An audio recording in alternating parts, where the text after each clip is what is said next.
The approaching storms of void between stars had never witnessed such a magnificent display of military might. Commander Vexthera stood on the command deck of the dreadnought Eternal Dominion, her scaled hands gripping the railing as she watched the fleet spread out before her. 12,000 vessels of the Corvan Empire stretched across space in perfect formation, their dark hulls reflecting the distant light of Sol. This was the largest invasion force ever assembled in the galaxy's recorded history. The Corvan Empire had conquered 23 star systems over the past 3 centuries, each victory adding to their reputation as the galaxy's most formidable military power. Their plasma cannons could shatter planets, their shields could deflect entire solar flares, and their warriors had never known defeat. Status report. Captain Roth, Vexthera commanded, her voice carrying the authority of someone who had led the conquest of 6 worlds. Captain Roth, her tactical officer, manipulated the holographic display with practiced efficiency. His 4 eyes focused on the swirling data streams as he processed the information. All fleets are in position, Commander. The target system shows no signs of advanced defensive networks. Our long-range sensors confirm the intelligence reports. The humans possess only primitive nuclear weapons and chemical propulsion systems. Vexthera allowed herself a moment of satisfaction. The Corvan Intelligence Division had been monitoring Earth for 50 rotations, cataloging every military installation, every technological advancement, every political division. The humans were a young species, barely capable of reaching their own moon. Their most advanced weapons were crude fusion bombs that could barely scratch a Corvan destroyer's hull. Their largest vessels are no bigger than our escape pods, Roth continued, his mandibles clicking with amusement. They still use metal projectiles as weapons. Commander, this will be over within 1 solar cycle. The bridge crew's laughter echoed. Through the command center, these humans had shown promise in their early development, but they had stagnated. While other species had learned to manipulate quantum fields and harness zero-point energy, the humans were still burning chemical fuels and fighting wars with explosive projectiles. Begin the approach, Vexthera ordered. Full tactical formation. I want every major population center identified and targeted. We'll demonstrate our superiority first, then demand their surrender. The armada moved with deadly precision through the outer planets of the Sol system, past the gas giant they called Jupiter, past the ringed world of Saturn, past the frozen outer worlds that held no strategic value. As they approached the inner system, long-range scanners began feeding data about their target. Earth hung in space like a blue and white jewel, its single natural satellite orbiting peacefully nearby. The planet showed signs of extensive technological development, but it was primitive by galactic standards. Their orbital installations were simple metal constructs. Their satellite networks used basic radio frequencies, and their space-based weapons were non-existent. Commander, came a voice from the communications station. We're receiving multiple transmissions from the target world. They appear to be attempts at communication. Vexthera's tail lashed once, a sign of mild annoyance. Ignore them. The time for diplomacy ended when they failed to respond to our initial contact 6 rotations ago. The truth was, the Corvan Empire had sent a standard ultimatum to Earth demanding immediate surrender. The humans had responded with what appeared to be confused diplomatic inquiries, requests for clarification, and attempts to establish formal communication protocols. To the Corvans, this was nothing more than primitive stalling tactics. Sensors detect increased activity around their major population centers, Roth reported. They're mobilizing their military forces. Primitive aircraft are taking off from bases across the planet. Through the massive viewport, Vexera could see the tiny pinpricks of light that represented human aircraft rising from the planet's surface. Their technology was so primitive that they still relied on atmospheric flight. For combat, against vessels that could manipulate gravity itself, these aircraft were nothing more than amusing diversions. All vessels, prepare for combat. Vexera broadcast to the fleet. Target their military installations first. I want their defensive capabilities eliminated before we address their population centers. The Corvan fleet descended toward Earth. Like a cloud of metallic death, their ships moved with purpose, each one a masterpiece of engineering that had taken centuries to perfect. Plasma cannons charged with energy that could vaporize mountains. Quantum shields flickered to life, creating barriers that could deflect anything the humans might throw at them. But as the fleet entered Earth's upper atmosphere, something unexpected happened. The leading ships began reporting anomalies in their targeting systems. Weapons that had functioned perfectly for decades suddenly became unreliable. Shields that had never failed began to fluctuate. Asterisk, Captain Roth. Vexthara's voice carried an edge of concern. What's happening to our systems, Roth? For eyes darted between multiple displays, his scaled fingers working frantically at the controls. Unknown, Commander. All ships are reporting similar malfunctions. It's as if something is interfering with our quantum matrices. The first wave of Corvan destroyers opened fire on the human aircraft that had risen to meet them.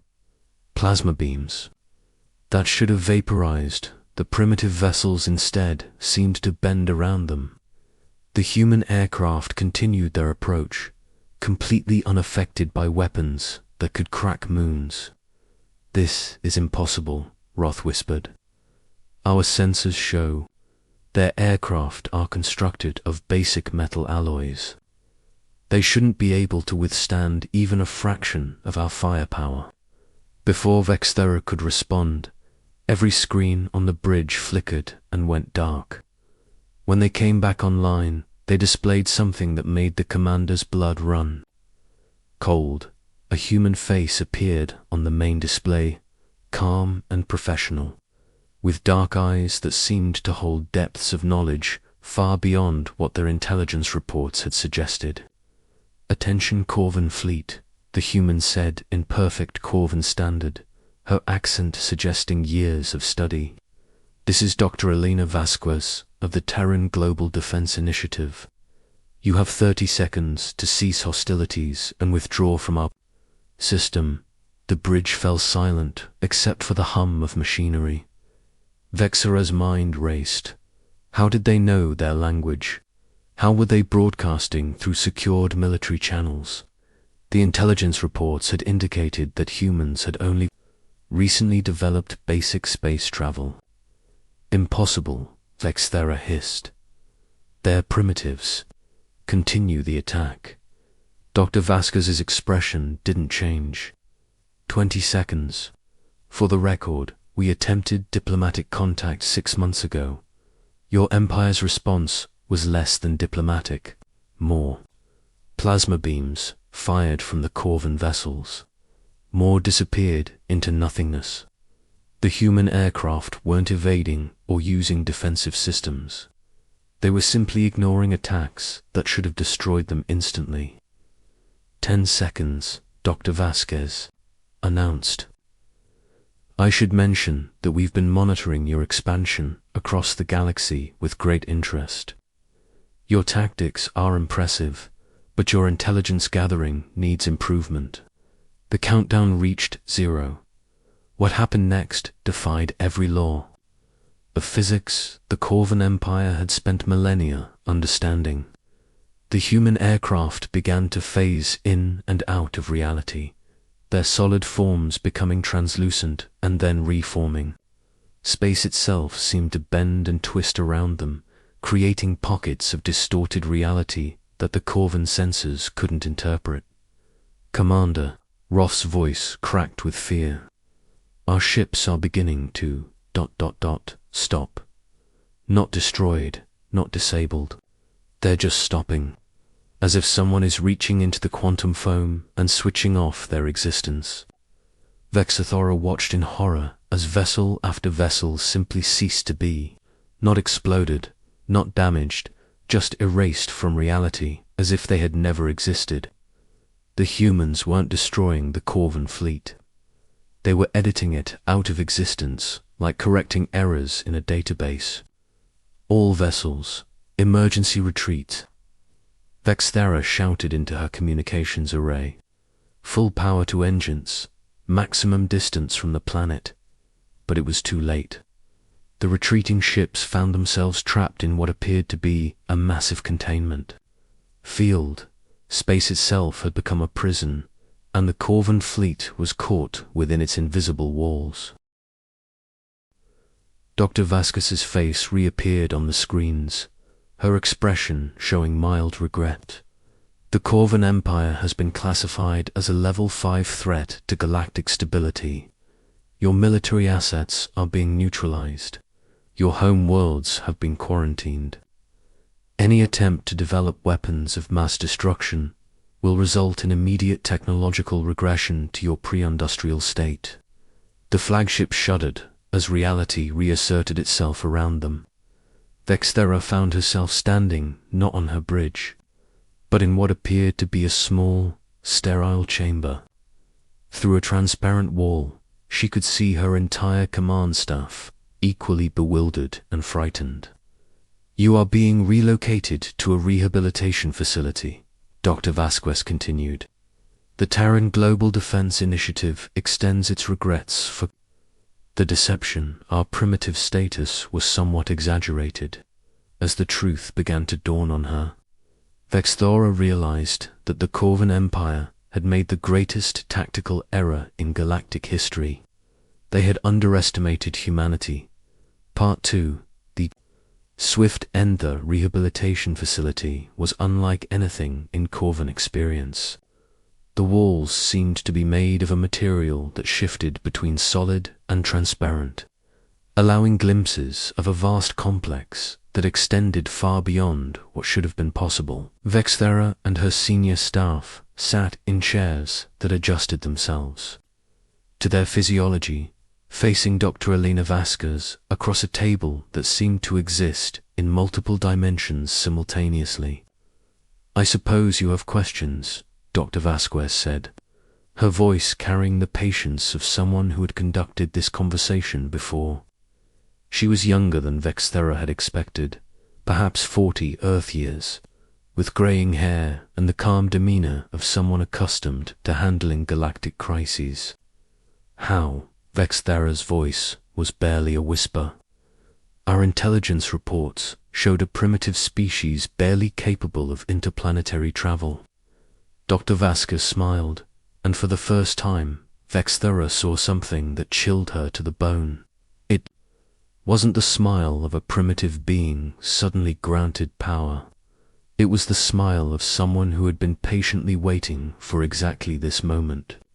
The Terran Global Defense Initiative has been active for over 400 years, Dr. Vasquez began. We detected your empire's expansion approximately 3 centuries ago. Your conquest of the Veltari system was particularly instructive. We realized that eventual contact was inevitable. Captain Roth leaned forward, his 4 eyes wide with confusion. But your technology, your weapons, their primitive chemical and nuclear systems. What you observed were our civilian technologies, Dr. Vasquez explained. We learned early in our development that the galaxy was a dangerous place. Unlike other species, we chose to hide our true capabilities while we studied potential threats. She gestured, and the air above the table shimmered, forming a 3-dimensional map of the galaxy. Points of light marked the Corvan Empire's conquests, each one pulsing with the rhythm of a heartbeat. We've been watching your expansion for centuries. Every world you conquered, every species you subjugated, every tactical decision you made. We studied your technology, your military doctrine, your cultural psychology. We knew you would come to Earth eventually. Impossible, Vexthera protested. If you possessed such advanced technology, why didn't you intervene earlier? Why allow us to conquer innocent worlds? The question hung in the air like a physical weight. Dr. Vasquez's expression grew somber, and for the first time, Vexthera saw something that resembled regret in the human's eyes. Because we needed to be certain, she said quietly. We needed to understand if your empire was capable of change, of growth beyond conquest. Each world you took, each species you enslaved, each act of unprovoked aggression confirmed what we hoped we were wrong about. The map shifted, showing the Corvan fleet's approach to Earth. Red indicators marked each ship, each weapon, each tactical formation. The humans had been tracking every movement, analyzing every decision, preparing for this exact scenario. The moment your fleet entered our solar system, we knew diplomacy had failed. Dr. Vasquez continued. Your empire's response to our initial contact attempts made it clear that you viewed us as nothing more than another primitive species to be conquered. General Morrison, who had been silent until now, spoke up. What happened to our ships, our weapons?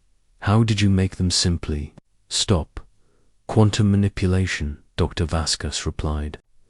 We discovered how to directly interface with the fundamental forces that govern reality itself. Your ships didn't malfunction. We simply convinced the universe that they weren't supposed to exist in that particular configuration. The revelation hit the Corvan officers like a physical blow.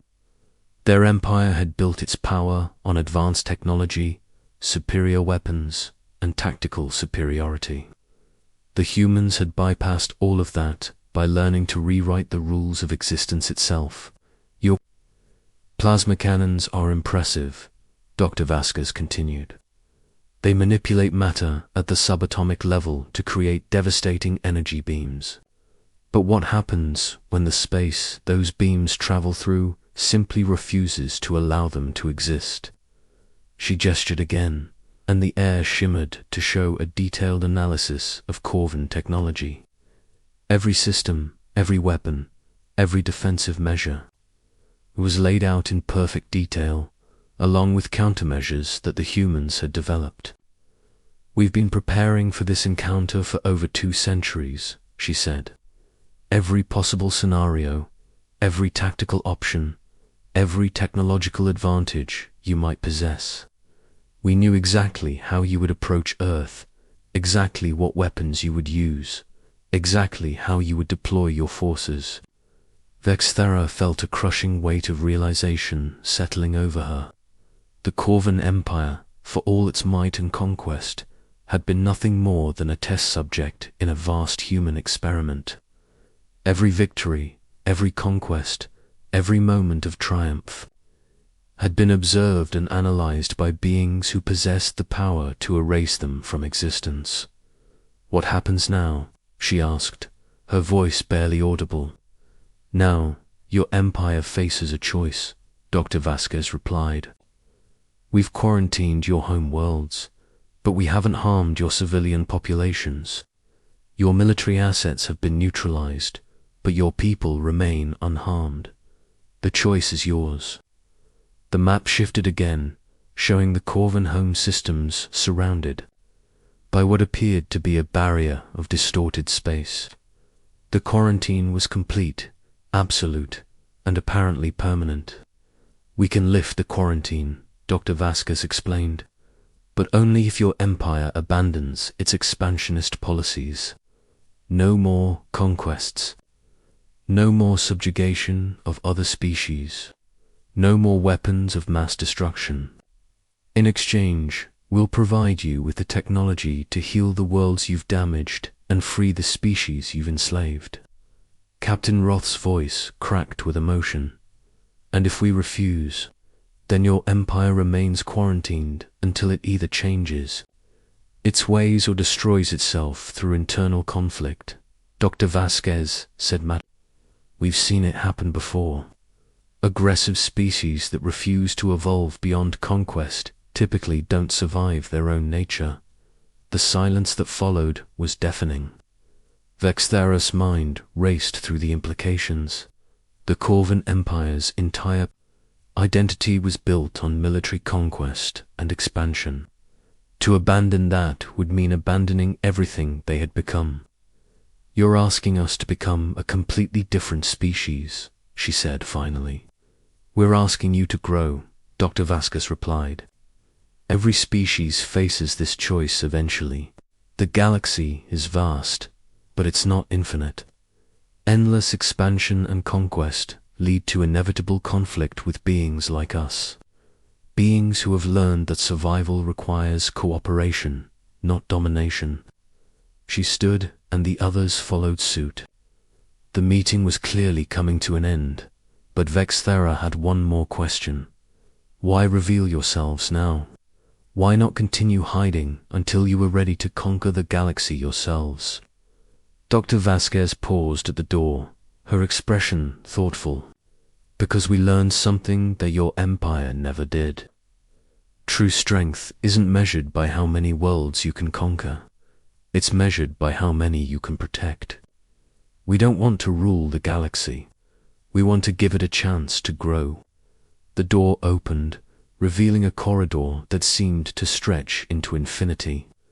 As they walked toward their transportation back to the Corvan home worlds, Vexthera realized that her empire faced its greatest challenge not in the form of a superior military force, but in the form of a species that had learned to transcend the very concept of conquest. The message they would carry back to the Corvan High Command was simple. But revolutionary humanity had not just defeated their invasion. They had offered them a chance to become something greater than conquerors. Whether the Corvan Empire would accept that offer remained to be seen.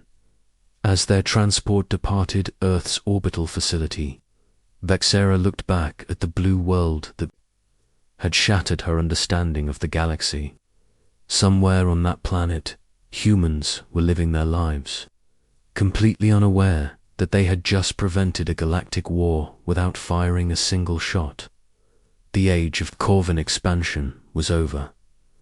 The age of something new was about to begin.